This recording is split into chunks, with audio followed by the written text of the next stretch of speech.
Bonjour à tous, aujourd'hui je voudrais faire un point sur les référentiels du Pilate. Ces 5 référentiels sont la base de chaque mouvement et vous permettent d'être stable et d'avoir un alignement idéal pendant la réalisation de l'exercice. Donc on démarre. Si vous êtes debout, vous venez vous placer pieds et genoux largeur de bassin, souple sur les jambes, c'est-à-dire qu'on ne fléchit pas trop les genoux, on n'est pas complètement tendu, la rotule n'est pas à l'intérieur du genou, on déverrouille légèrement et donc on vient basculer un petit peu son bassin, je me mets de profil pour que vous voyez mieux. Des bascules ici, rétroversion, antéversion. On en fait quelques-unes, on peut même accélérer un tout petit peu le mouvement. Vous voyez que les genoux ne bougent pas, les épaules ne bougent pas, il n'y a que le bassin et les lombaires qui sont mobilisés et on stabilise pour respecter la courbure naturelle du dos, votre propre courbure, c'est important. Le neutre est en place, on vient engager ensuite le centre. Le centre qui regroupe le périnée et le transverse. On engage d'abord le périnée, contraction du sphincter à l'arrière, puis de l'avant, pour imaginer que vous remontez vos organes vers le haut.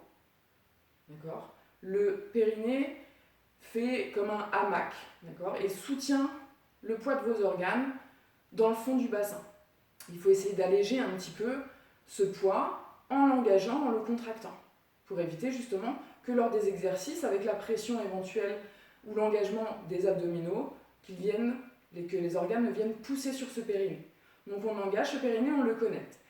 Durant les exercices, si vous ne sentez plus la connexion de votre périnée, vous arrêtez l'exercice, vous reposez les pieds si vous avez les pieds en l'air bien sûr, et vous reconnectez ce périnée. C'est important de vérifier cette connexion assez régulièrement et de penser à son périnée pendant vos exercices.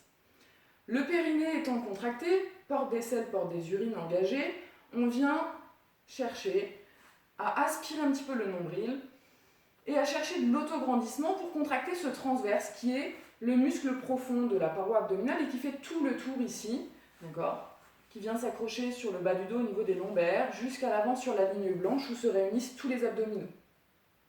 On engage ce transverse et on cherche vraiment un autograndissement pour éviter d'être sur les muscles superficiels et d'aller chercher un raccourcissement ici du buste.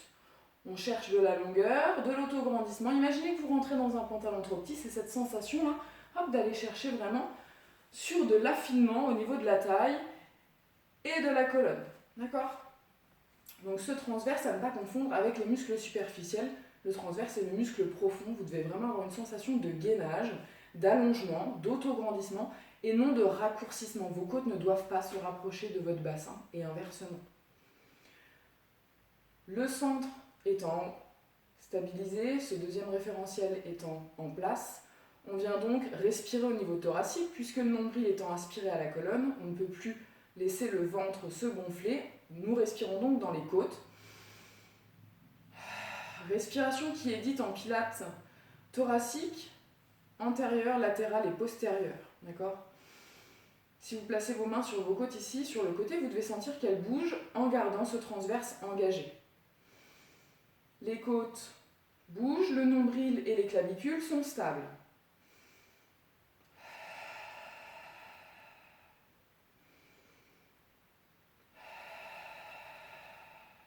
C'est donc le troisième référentiel. Quatrième référentiel, on parle des épaules et des omoplates qui viennent se stabiliser. On essaye de descendre légèrement les omoplates vers le bas en direction des poches du pantalon. En cherchant à descendre légèrement, vous ne voyez peut-être pas grand-chose, mais on évite en tout cas de chercher à les pincer ou à arrondir le haut du dos. On cherche à avoir un haut du dos large et stable, avec des bras toniques, d'accord ? Et le cinquième référentiel, la nuque longue, ces deux derniers référentiels sont un petit peu liés. Nuque longue, épaule basse, on se grandit toujours avec la sensation d'autograndissement ici grâce au transverse qu'on transmet jusqu'en haut de la colonne, donc jusqu'au cervical et à la nuque. Voilà, donc vous êtes placé en position debout. Vous pouvez faire la même chose dans toutes les positions qu'on utilise pour les exercices du Pilate.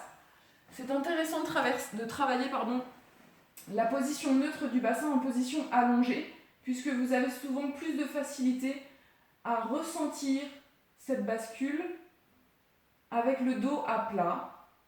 On vient imprimer, déposer les lombaires au sol sans mettre de pression dans le tapis, d'accord ? Et à l'inverse, on cambre légèrement, on creuse un tout petit peu le bas du dos sans exagérer pour ne pas aller se faire mal au dos. L'idée, c'est de venir stabiliser avec une position confortable. On a toujours les pieds et les genoux, largeur de bassin, et les jambes sont fléchies, c'est important. Jambes tendues, c'est un petit peu plus compliqué de réaliser cet exercice. On stabilise. L'idée, c'est de sentir de la force, de l'engagement, sans être crispé, avec une juste tonicité, et toujours cette recherche d'autograndissement.